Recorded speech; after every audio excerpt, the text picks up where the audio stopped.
Kidnap అయిన మనీషా బీహార్కి ప్రయాణమైన మాధవ కుటుంబం ఇప్పుడు ఏం జరగబోతోంది? పొదరిల్లు సీరియల్ రాబోతున్నటువంటి ఎపిసోడ్స్లో ఎలాంటి ట్విస్టులు ఉండబోతున్నాయి? టీవీలో కన్నా ముందుగా తెలుసుకోవాలి అనుకుంటున్నారా? అయితే వెంటనే ఛానల్ని సబ్స్క్రైబ్ చేసి పక్కనే ఉన్న బెల్ ఐకాన్పై ట్యాప్ చేయండి. అప్పుడే మేము పెట్టే ప్రతి వీడియో కూడా నోటిఫికేషన్ రూపంలో మీ వరకు వస్తుంది. మాధవ పెళ్లిళ్ల బ్రోకర్ని కలిసి శైలు కోసం ఏ సంబంధమైనా చేసుకోవాలని నిర్ణయించుకుంటాడు. పెళ్లిళ్ల బ్రోకర్ ఫోన్లో రెండవ పెళ్లి సంబంధం ఉందని మాట్లాడడం విని నేను ఆ అమ్మాయిని చేసుకుంటాను అని మాధవ చెప్తాడు.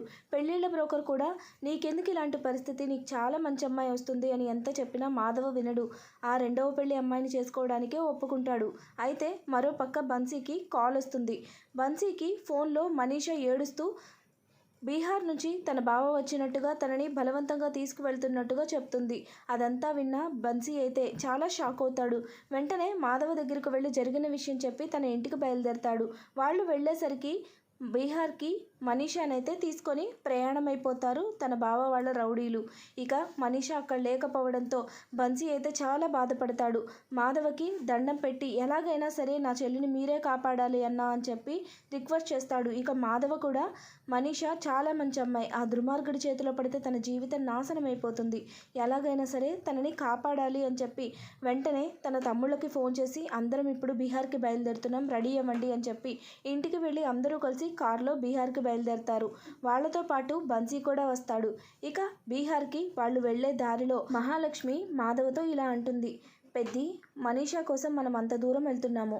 ఆ అమ్మాయి పెళ్లి చెడగొట్టి ఆ ఊరు నుంచి ఇక్కడికి తీసుకురావాలి అంటే వాళ్ళు చాలా ప్రశ్నలు అడుగుతారు. మనం ఏం సమాధానం చెప్పాలి?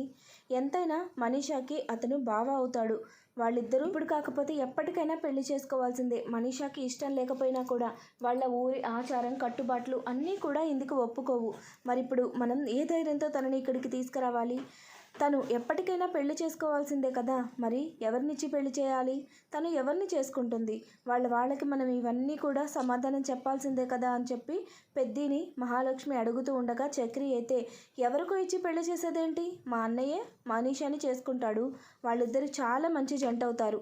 ఇప్పుడు మనీషాకి కష్టమని తెలియంగానే మనందరినీ తీసుకొని ఎలా బీహార్కి బయలుదేరారో చూసావు కదా, అదంతా చూసి కూడా ఎందుకు అలా అడుగుతున్నావు మహాలక్ష్మి అని చెప్పి చక్రి అయితే మహాలక్ష్మిని అంటూ ఉంటాడు. ఇంతలో కన్నా కూడా మనీషా చాలా మంచిది, మనీషా మా అన్నయ్యకు భార్య అయితే చాలా హ్యాపీగా ఉండొచ్చు, ఇంట్లో మనీషా అందరితో కూడా చక్కగా కలిసిపోయింది, మనీషా లాంటి వదిన నాకు వస్తే ఇంకా నాకు ఇంకొక అమ్మ దొరికినట్టే అని చెప్పి కన్నా కూడా చాలా ఎమోషనల్ అవుతాడు. ఆ మాటలన్నీ వింటున్న బన్సీ అయితే చూడండి అన్న, నా చెల్లికి నేను మంచి సంబంధం తీసుకురాలేకపోవచ్చు, కానీ మీరే తనకు భర్త అవుతారు అంటే ఇంకా నాకన్నా కావాల్సిందేముంది? నా చెల్లి చాలా అదృష్టవంతురాలు, దయచేసి ఒప్పుకోండి అన్న, నేను మా ఇంట్లో వాళ్ళతో మాట్లాడతాను, నేను అందరినీ ఒప్పిస్తాను, మనీషాకి మీకు చాలా ఘనంగా పెళ్లి జరిపిస్తాను, మా బావ లాంటి దుర్మార్గుడు దాన్ని వదిలిపెట్టాలి అంటే మీలాంటి మంచివాడే కరెక్ట్ అని చెప్పేసి బన్సీ కూడా మాధవని రిక్వెస్ట్ చేస్తూ ఉంటాడు. ఇక అదంతా చూస్తున్న నారాయణ అయితే ఇక చాలా అందరూ ఆపండి, మనీషా ఆ ఇంటి కోడలవుతుంది, మనీషా నాకు పెద్ద కోడలు అంతే, మాధవకి భార్య తనే అవుతుంది, సాక్షాత్తు అమ్మవారి వాళ్ళిద్దరిని దీవించింది, మీ ఎవరు దాన్ని అర్థం చేసుకోలేకపోయారు, ఈ పిచ్చోడైతే అసలు తన మనసులో ఏముందో కూడా తెలుసుకోలేకపోయాడు. మనీషా ఇంటి నుంచి వెళ్లే రోజు మాధవ వంక చూసిన చూపు మీ అందరికీ గుర్తుందా? మనందరినీ వదిలి వెళ్లే కన్నా మాధవుని వదిలి వెళ్ళడానికే తను చాలా బాధపడింది, వెళ్ళేటప్పుడు కూడా వాడినే బాగా చూసుకోమని చెప్పింది, అవునా కాదా అని చెప్పి అందరినీ అడుగుతాడు. ఆ మాటలు విన్న కేశవ కూడా అవును, మనీషా ఎక్కువ అన్నయ్యతోనే మాట్లాడుతూ ఉండేది, అన్నయ్యతోనే కలుస్తూ ఉండేది, మహాలక్ష్మి తర్వాత అన్నయ్యతోనే అంత క్లోజ్గా ఉంది, మనీషాకి అన్నయ్య అంటే ఇష్టమే అని నాకు అనిపిస్తుంది, మనం ఇప్పుడు వెళ్తున్నాం కదా, ఆ పెళ్ళి ఆపి మనీషాతో మాట్లాడి తను ఒప్పుకుంటే అక్కడే వాళ్ళిద్దరికి పెళ్లి చేసేద్దాం, ఆ తర్వాత బృందావనానికి తీసుకొచ్చి గ్రాండ్గా రిసెప్షన్ చేద్దాం అని కేశవ కూడా అంటాడు. ఇక కేశవ మాటలు విన్న మాధవ కూడా ఆలోచనలో పడతాడు.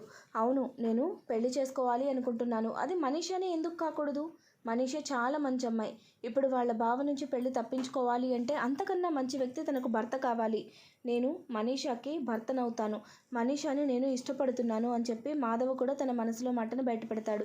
ఇక అందరూ కూడా చాలా ధైర్యంగా సంతోషంగా బీహార్కి అయితే వెళ్తారు. వాళ్ళు వెళ్ళేసరికి అక్కడ బలవంతంగా మనీషానైతే పెళ్లిపీటల మీద కూర్చోబెడుతూ ఉంటారు.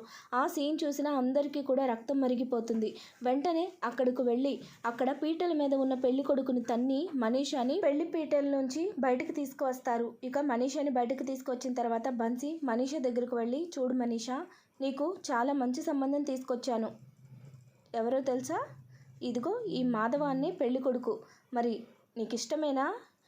మన బావని పెళ్లి చేసుకోకుండా ఇదొక్కటే మార్గం. అలాగే నిన్ను ఈ కుటుంబం కూడా చాలా ఇష్టపడుతుంది. ఈ ఇంట్లో ప్రతి ఒక్కరూ నువ్వు ఆ ఇంటి కోడలు అవ్వాలి అని కోరుకుంటున్నారు. మరి నీ మనసులో ఏముందో చెప్తే నేను మన ఇంట్లో వాళ్ళతో మాట్లాడతాను అంటూ ఉండగా అక్కడికి మనీషా వాళ్ళ బావ వచ్చి, ఏం జరుగుతుందిరా ఇక్కడ? నా పెళ్లి చెడగొట్టి నా పెళ్లి కూతుర్ని తీసుకొని వచ్చి ఇక్కడ మీరు ముచ్చట్లేంటి? ఎంత ధైర్యం ఉంటే పెళ్లి మండపంలో పెళ్లి కూతుర్ని తీసుకొస్తారు? అసలు నా గురించి మీరేమనుకుంటున్నారు? ఏ ధైర్యంతో ఇంత ధైర్యం చేశారు? అసలు నేనేం చేయలేను అనుకుంటున్నారా? ఇది నా ఊరు, నా అడ్డ. ఇక్కడికి వచ్చి మీరు ప్రాణాలతో తిరిగి వెళ్ళగలరా? అంతలోనూ నా పెళ్లి కూతుర్ని తీసుకొని అని చెప్పి మనీషా వాళ్ళ బావ అయితే చక్రి కాలర్ పట్టుకొని నిలదీస్తూ ఉంటాడు. ఇక చక్రి అయితే కోపాన్ని తట్టుకోలేక మనీషా వాళ్ళ బావ చెంప మీద ఒక్కటి పీకుతాడు. ఇంతలో అక్కడికి వాళ్ళందరి చుట్టూరా రౌడీలు చేరుకుంటారు. అంతమంది రౌడీలు ఒక్కసారిగా వాళ్ళందరినీ చుట్టుముట్టడంతో మహాలక్ష్మి, మనీషా అయితే చాలా కంగారు పడతారు. అయితే చక్రి, కేశవ, మాధవ, బన్సీ వీళ్ళందరూ మాత్రం ఎంత ధైర్యం చేసైనా సరే నిన్ను ఇక్కడి నుంచి తీసుకొని వెళ్తాం, నువ్వేం కంగారు పడద్దు, నువ్వు చాలా సేఫ్గా ఉంటావు అని చెప్పేసి మాధవ అయితే మనీషా చెయ్యి పట్టుకొని చెప్తాడు. మాధవ అంత ధైర్యంగా తన కళ్ళల్లోకి చూసి ఇలా చెప్పడం మనీషాకి చాలా ఆనందాన్ని ఇస్తుంది. ఇంత మంచి వ్యక్తి తన పక్కగా తోడుగా నుంచొని ఇలా చెప్తూ ఉంటే నాకు ఇంతకన్నా ఏం కావాలి? ఈ వ్యక్తి నా భర్త అయితే నాకు అంతకన్నా సంతోషం ఏముంది అని చెప్పి మనీషా చాలా ఎమోషనల్ అయిపోయి అందరి ముందే మాధవని హగ్ చేసుకుంటుంది. బాగా ఏడుస్తుంది. ఇక మనీషాని చూసిన మాధవ అయితే, చూడు మనీషా, నువ్వేం ఏడవకు, మనం ఇక్కడి నుంచి చాలా క్షేమంగా బయటకు వెళ్తాం. వెళ్ళిన తర్వాత నేను నీ మెడలో తాళి కడతాను. నీకు నా మీద నమ్మకం ఉంది కదా? అయితే ఇంకా ఏడు పాపేసి నవ్వుతూ ఓ పక్క నుంచొని చూడు, నిన్ను క్షేమంగా ఇక్కడి నుంచి తీసుకువెళ్తాము అని చెప్పి అందరూ కలిసి మనీషాకి, మహాలక్ష్మికి చుట్టూరా కాపలాగా నుంచుంటారు. ఇక వచ్చిన ప్రతి ఒక్క రౌడీని కూడా చితక్కొట్టి మనీషాని చెయ్యి పట్టుకొని కారులో ఎక్కించుకొని బృందావనానికి తీసుకువస్తారు. అక్కడికి వచ్చిన తర్వాత ఇంట్లో వాళ్ళందరూ కలిసి మనీషాకి, మాధవ్కి చాలా గ్రాండ్గా పెళ్లి జరిపిస్తారు. ఘనంగా రిసెప్షన్ కూడా ఏర్పాటు చేస్తారు. అయితే దానికి వచ్చిన శైలు కూడా అదంతా చూసి ఇక ఆ తర్వాత మన పెళ్ళి అని చెప్పి చాలా సంతోషపడుతుంది. కేశవని హక్ చేసుకొని, మన పెళ్ళికి నేను చాలా ఎదురు చూస్తున్నాను. మా ఇంట్లో ఉండడం ఒక్కొక్క రోజుకి ఒక్కొక్కలాగుంది. ప్రతి క్షణం భయం వేస్తుంది. ఇప్పుడు నాకు అన్ని అనుమానాలు, భయాలు పోయాయి కదా. ఇక మన ఇద్దరం చాలా తొందరగా పెళ్లి చేసుకుందాం. మీ అన్నయ్య, వదిన చాలా ముచ్చటగా ఉన్నారు కదా. మనం కూడా అంతే గ్రాండ్గా పెళ్లి చేసుకొని అలానే రిసెప్షన్ చేసుకుందామని చెప్పి శైలు మాట్లాడుతూ ఉంటుంది. ఇక శైలు మాటలకు అద్దు అదుపు ఉండదని తెలిసిన కేశవ అయితే సంతోషంగా శైలుని చూస్తూ తన చెయ్యి పట్టుకొని వాళ్ళ అన్నయ్య, వదినల్ని చూస్తూ ఉంటాడు. ఈ ఇంట్లో రోజు రోజుకి సంతోషాలు పెరుగుతూనే ఉన్నాయి. మహాలక్ష్మి వదిన ఈ ఇంట్లోకి అడుగు పెట్టిన తర్వాత మా ఇంటికి అన్ని రకాల అదృష్టాలు వచ్చాయి. ఇప్పుడు మా పెద్దన్నయ్య కూడా పెళ్ళైపోయింది. ఎన్నాళ్ళ నుంచి కలగన్నాను ఈ రోజు కోసం అని చెప్పి కేశవ ఎమోషనల్ అవుతూ ఉంటాడు. ఇక కన్నా కూడా తన ముగ్గురు అన్నల్ని, ముగ్గురు వదినల్ని చూసి మా ఇంట్లో ఏదైతే సంతోషం ఉండాలని కోరుకున్నానో ఇప్పుడు మా ఇల్లు అలాగే ఉంది.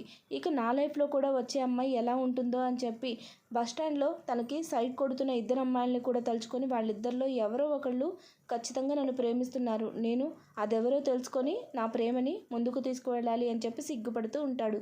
అయితే కన్నా వెనకాలకు వచ్చిన మహాలక్ష్మి, ఏంట్రా దేని గురించి ఆలోచించి తెగ సిగ్గుపడిపోతున్నావు?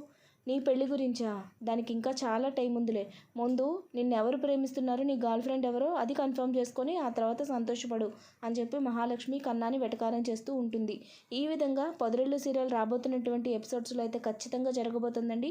వీడియో నచ్చినట్లయితే తప్పకుండా లైక్ చేయండి, ఛానల్ని సబ్స్క్రైబ్ చేసుకోండి. Thanks for watching friends.